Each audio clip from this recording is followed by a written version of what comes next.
In this video, we are going to be talking about decision mapping. You can use decision maps to lay out a series of choices or options with its own consequence. A really good way to do it is using influence diagrams or chain of effects diagrams. So an influence diagram is basically a flow chart in which you go from top to the bottom. We all know what a flow chart is. If not, I'll describe it in a bit. So basically, let's say you want to solve a particular problem of keeping this particular sofa on the other side of the room. So when you're taking such a problem at hand, you design an algorithm or a series of steps to do so. But that particular series of steps might have a few variants. For example, pick this sofa up. Is it heavy? Yes. Then ask two people to pick the sofa up. If it's not heavy, which is our second option in the flowchart, then pick it yourself. And then that particular process goes on, that you take it to the door and fix it accordingly, then move, take these many steps out.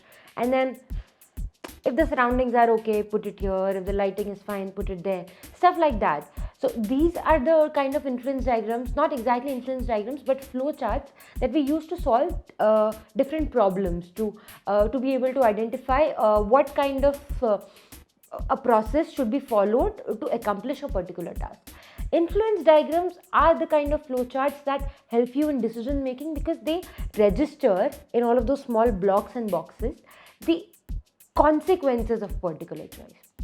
If I buy a bike, the example I also talked about in our last video, if I buy a bike, then I am going to save money. Is it important to me? Yes, no. I am going to cause a lot of pollution. Do I want to do that? Yes, no. There could be many ways to make these influence diagrams, and they are really helpful. Whenever you put anything on paper, as I have always told you in all of my videos, I always tell this to everyone. Whenever you take a pen and a paper and you write things down, things start to become more clear because you want to be clear on pen and paper. You are taught to be clear on pen and paper. You also want to broaden your perspective. I'll give you an example. So a few years ago, the people in Vancouver realized that they needed more fresh water for meeting the needs of their expanding population. To understand how to go about it, they interviewed a lot of people. They took opinions from the citizens, scientists, explorers, all kinds of individuals, so as to understand how do they actually need more fresh water, and will they actually need to pass a few amendments or want to take over a few other projects for the same. How should they go about it, and do we have more ideas? Ideas are always important. So whenever you want to make your decision, you want to broaden your perspective. It will only help you understand what you exactly want and what all things might be needed to make a decision. It makes you more aware, because you can be amazing, but you can't know everything, right? Not at a particular moment, maybe in the future, but maybe not right now. So talking to stakeholders, to people who hold an experience in a particular field helps. Although our author is against group brainstorming. So about group brainstorming, let's say 4 to 5 people sitting in a room talking about an idea. You don't want that. Why? Because whenever there is a group brainstorming, the most common ideas, or the ideas that most people understand or are very easily acceptable, are the ideas that take over, and people agree to that. Although the unique perspectives, the different perspectives, somewhere take a back seat, and they're not able to even cross your mind for a longer period of time. And if you are relying on all of your decisions, if you're relying on group brainstorming for all of your decisions, then it's definitely not going to work out.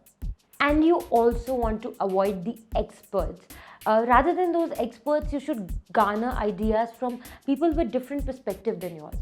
See, what happens when you listen to or try to understand an idea that differs or contradicts yours?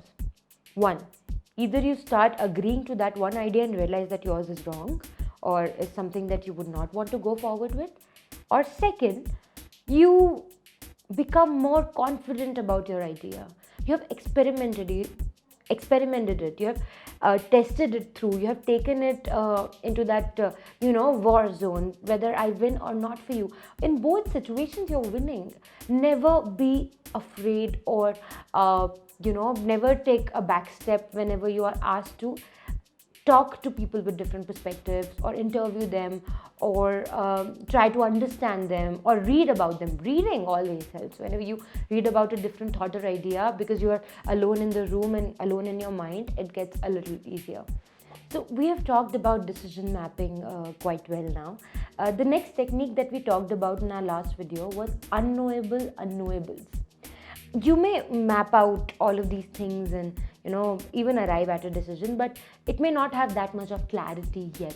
There could be some blind spots in your map, in your influence diagrams, because you cannot know a few variables. Some things vary, some things you cannot tell for sure. I mean, that's the fun for life. The uncertainty is great, but how do you leverage that and come at your decision? I'll take a very normal example. The kind of unknowables that you can actually deal with are, for example, you say, I want to go into this particular institute, and I want to score this much marks in this entrance exam, and that's it.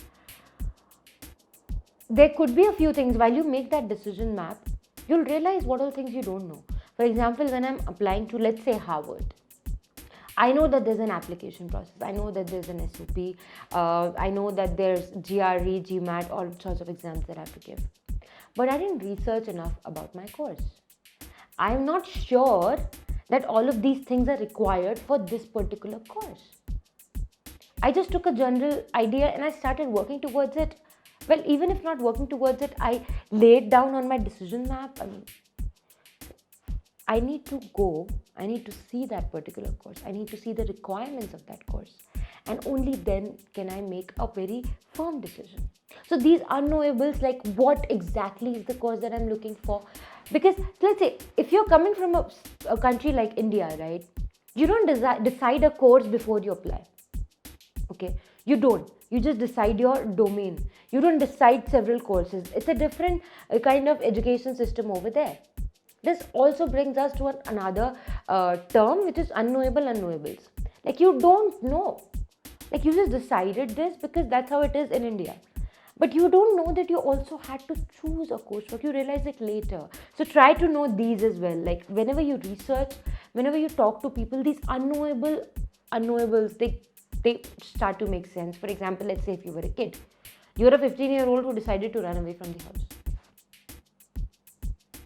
You took that decision, okay? Maybe you ran away, maybe you didn't, whatever that is. What if a person takes that decision, runs away? It might not be that kind of, it might be not that motivating. So I'll talk about it in a different manner. I'll just change the age, okay? I'll change the age to 19. So let's say you are a 19-year-old who wanted to do something great with your life, and you weren't allowed to do so. So you just came out of your house. You didn't run away, you just came out. When you came out, you didn't consider you'd have to have a place to live in. Maybe you considered that, but then your monthly expenses, your ration, your everyday expenditures, then partying expenditures, and a lot more. And what if I get fired from the job because it's not stable? How do I go about it? Am I ready for it?